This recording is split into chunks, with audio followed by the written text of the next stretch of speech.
In this video, we're going to build our first example using Visual C# 2010 Express Edition. And if you're new to programming, almost every tutorial starts off with what's called a Hello World example.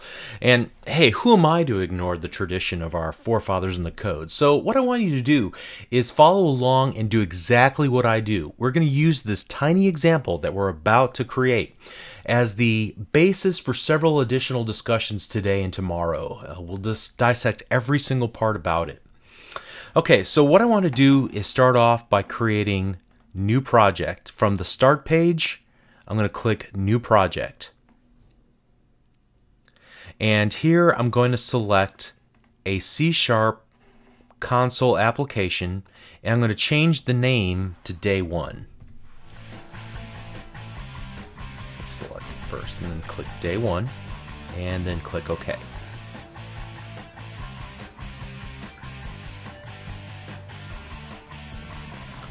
Alright, and right here underneath of this curly brace, near the static void main, open and close curly brace, I'm going to type a line of code. Console.WriteLine hello world.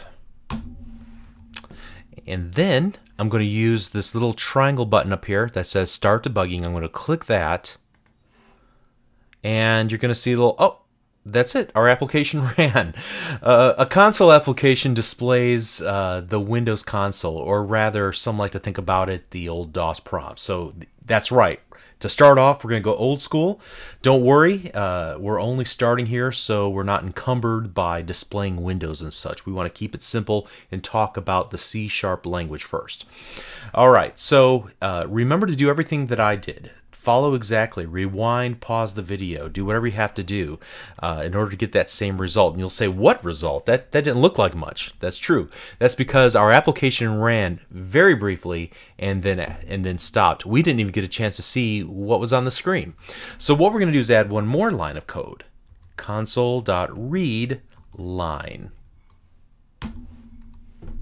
And now we're going to hit that same button again, start debugging. Or tell you what, let's do something fun. We'll go up to the debug menu and select start debugging, so we can get at it from several places. Oh, and here we go. This is a Windows console window, black background with the white text, unless you made some changes to those options. And we see our message hello world with a little dashing cursor underneath of it. If we hit any key on our keyboard, especially the return button, then our application will exit. Okay, so what does this all mean? What did we do exactly? Well, first of all, we created a new project, and we can see the files that belong to that project over here within our IDE. The IDE stands for Interactive Development Environment. It's the program, in this case, Visual C# 2010 Express Edition, where you type all your code, where you manage all the files that belong to or get compiled into an entire application. And so this little window here shows us the files, particularly this program.cs file that we then saw in this main area here within the IDE, the program.cs file. And this is where we typed in our code. Okay, this properties window, we'll come back to that later. We'll come back to this little thing called toolbox. You can see there are a number of icons here on the toolbar, most notably the save and open and things of that nature. We use this start debugging button. So already we're starting to get just mildly familiar with the user interface of the Express Edition tool. So let's start talking about the composition of an application. Notice that I asked you to write the code between these curly braces. If you didn't do that, then you probably got some very unpredictable results. You may have even seen something like this. Let me just highlight that. I'm going to hit the Control X on my keyboard. I'm going to move my mouse cursor down underneath that area and paste the code in here instead. And you can see all of a sudden I'm getting some red squiggly lines that are giving me system console write line is a method, but it's used like a type. And if we were to try to run it, we would get a message that said there were build errors. Would you like to continue? No. And if we clicked no there, we would see this error list pop up. So it's important that you follow along, and at least at first, until you get more familiar with kind of the process here. But essentially what we did was we wrote some code in a very special method. We'll talk about methods later, but a very special area of this application called main. And main by default will be what's executed first whenever our application is run. And the code between these two curly braces, this is called a code block. Any code that's defined between those curly braces, it's what will get executed whenever our application runs. Now let's do this just for fun. I want to close our application. Let's just close the solution down, and it says, do you want to discard the changes? No, I want to save those. So let's go ahead and save this into our the default location, which will put it in your documents directory on Windows 7.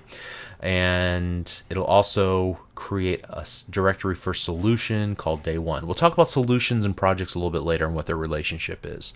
Let's just click save, and let's shut down Visual C#. And we're going to go to our documents directory in Windows Explorer just to see where everything's at. We're going to double click on the Visual Studio 2010 folder, and then if we double click on the projects folder, you can see our day one solution folder, and here is what's called a project file, or I'm sorry, a solution file. You can see here under the description of Microsoft Visual Studio Solution. And if we were to go into this day one folder, you can see that there's another day one file, but this time it's a Visual C# project file. Again, let's come back to solutions and projects a little bit later. Here's that program.cs file that we saw earlier. And then if we looked in this bin directory, we would see two folders called debug and release. If we go into the debug folder, you can see that we have something here, day one. I have the extensions hidden by default in Windows 7, but it's day1.exe. exe should trigger your mind in thinking this is an executable file. So this is where at least the debug version, and we'll talk about the difference between debug and release versions a little bit later, but this is where the debug version of the exe file was created whenever we hit start debugging on our application. So what if we wanted to load this back up and work on it a little bit more? There's a couple of different ways we could go about it. We could simply double click this solution file, the Microsoft Visual Studio Solution. We could get wild and even double click this project file. I'd recommend that you open the solution file though for right now. Or we can just jump back into Visual C# 2010 Express Edition, click File, Open Project, and it'll give us the Open Project dialog, and we can kind of drill in and find the project we're looking for. Here's another idea. We can go to the recent project section of the start page, which pops up. And the start page, I'm sorry if I didn't define this earlier, it's just an area where you can kind of a jump off for both your own projects and the community. You can see that Microsoft's posted the Beginning Developer Learning Center where some of our videos are posted. Also the Coding for Fun site where you can see some examples of things that people built with Legos and .NET and neat things of that nature. Some other additional tutorials, and also news from an RSS feed. I'll let you discover those on your own. Pretty straightforward stuff. Let's go ahead and click the recent projects, and you see when I hover over it, it has this little pin. That's because as you build more projects, this list grows longer and longer, and some will get pushed off and won't be able to be seen anymore on this list. So I could just pin this down, and no matter how many projects I create, this day one project will always pop up to the top of the list. So that's really neat. Let's go ahead and click. And now we're back into our application. Okay, so that's a good starting point. We can build on this. We'll talk more about the structure of C# applications, the structure of console applications, what these code blocks mean. We're going to add more C# language. We'll talk about what this console dot write line with the open parentheses We'll talk about all of that in the next video. So if this doesn't work for you, please make sure you get at least this far before you continue on, so that we can have a discussion kind of on the same page. Alright, so good luck. We'll see you in the next video. Thank you.